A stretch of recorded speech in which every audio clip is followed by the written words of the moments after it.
Hey guys, welcome to my channel. இன்றைக்கி நம்ம pulao recipe எப்படி பண்ணுறதுன்னு பார்க்கலாம். ஃபஸ்ட்டு ஒரு வடை சட்டி எடுத்து வச்சுட்டு, இது ஆக்சுவலாக நான் பெரிய பாத்திரத்தில் தான் பண்ணுவேன். இன்றைக்கி நானும் என் பொண்ணுக்கும் மட்டும் அப்படிங்கனால ரொம்ப சின்னதாக கம்மியாக வடை சட்டியிலே பண்ணிடலாம் அப்படின்ட்டு எடுத்துருக்கேன். ஆயில் போட்டு கீ போட்டுக்கோங்க.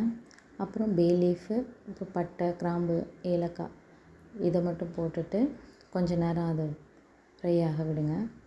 இந்த நீளமாக கட் பண்ணி வச்சுருந்த பெரிய வெங்காயம், ஒரு பச்சை மிளகா, அப்புறம் பெரிய வெங்காயம் போட்டு நல்லா வதக்கிக்கோங்க. இந்த புலாவ் ரெசிப்பியில் பார்த்திங்கன்னா ரொம்ப வெங்காயம் வதங்கணும் அப்படின்னா இல்லை, லைட்டாக அந்த கலர் மாறினாலே போதும். அதுவே புலாவ் ரெசிபிக்கு நல்லாயிருக்கும். ரொம்ப பிரியாணி அளவுக்கு ரொம்ப ரெட்டிஷாக பிங்கிஷாக அந்த மாதிரிலாம் மாறணும்னா இல்லை. வதங்கிறதுக்காக கொஞ்சமாக உப்பு போட்டுக்கிறேன். இப்போ லைட்டாக வதக்கி விட்டுட்டு ஜிஞ்சர் கார்லிக் பேஸ்ட் நான் அரைச்சி வச்சுருக்கேன். அதில் 2 ஸ்பூன் போட்டுக்கிறேன். போட்டு கொஞ்சம் நேரம் சாட்டேட் பண்ணணும். நெக்ஸ்ட் ப்ராசஸ் அதுதான்.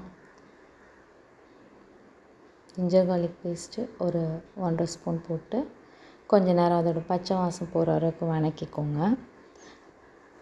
ரொம்ப வதக்கணும் இல்லாமல் லைட்டாக அந்த வாசம் கொஞ்சம் மாறினதுக்கப்புறமா புலாவோட மெயின் இன்க்ரீடியன்ட் டொமேட்டோலாம் போடக்கூடாது, வெறும் கர்டு மட்டும்தான்.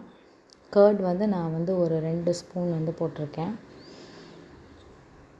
ஹட்சன் கர்டு எடுத்திருக்கேன்.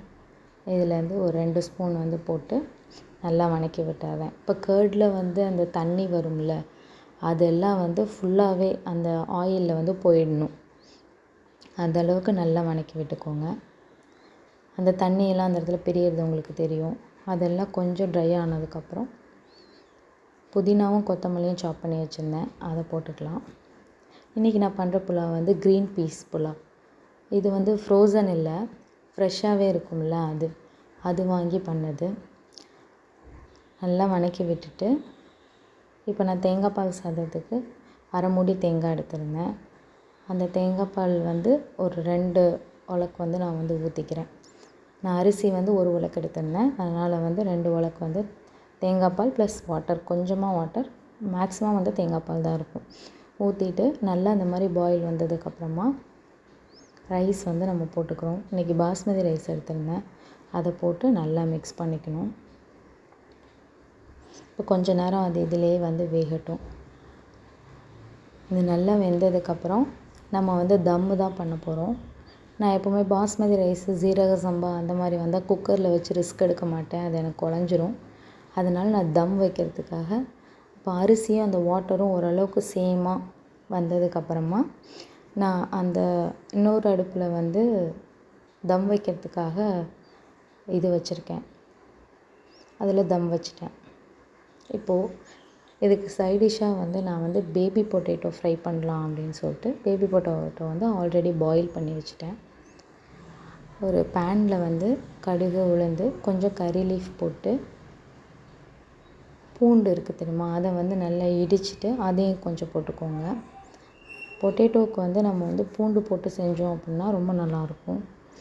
நல்லா இடிச்சிட்டு இதை போட்டுட்டு இப்போ கொஞ்சமாக பெருங்காயம் போட்டுக்கிறோம். நல்லா சாட்டேட் பண்ணிவிட்டேன்.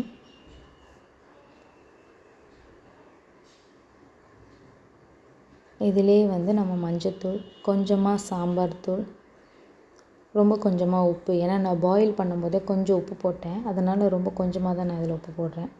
போட்டு நல்லா வதக்கி விட்டுக்கோங்க. வதக்கிட்டு பேபி பொட்டேட்டோவை போட்டு வதக்கிட வேண்டியதான், இவ்வளோதான். இதான் அதோடய சைட் டிஷ். இது ரெடி ஆகிடுச்சு. நான் தம் வச்சேன் தெரியுமா, அது ஒரு 20 மினிட்ஸ்க்கு தம் இருந்தால் போதும். கண்டிப்பாக 20 மினிட்ஸ் இருக்கணும். 20 மினிட்ஸ்க்கு அப்புறம் நம்ம ஓப்பன் பண்ணி பார்த்தோம் அப்படின்னா சூப்பராக உதிரி உதிரியாக புலாவ் ரெடி ஆகிடுச்சு. இன்றைக்கி டிஷ் இது தான். நீங்களும் ஒரு தடவையாவது கண்டிப்பாக அதை ட்ரை பண்ணி பாருங்கள். தேங்க்ஸ் ஃபார் வாட்சிங். Stay tuned guys. Bye bye.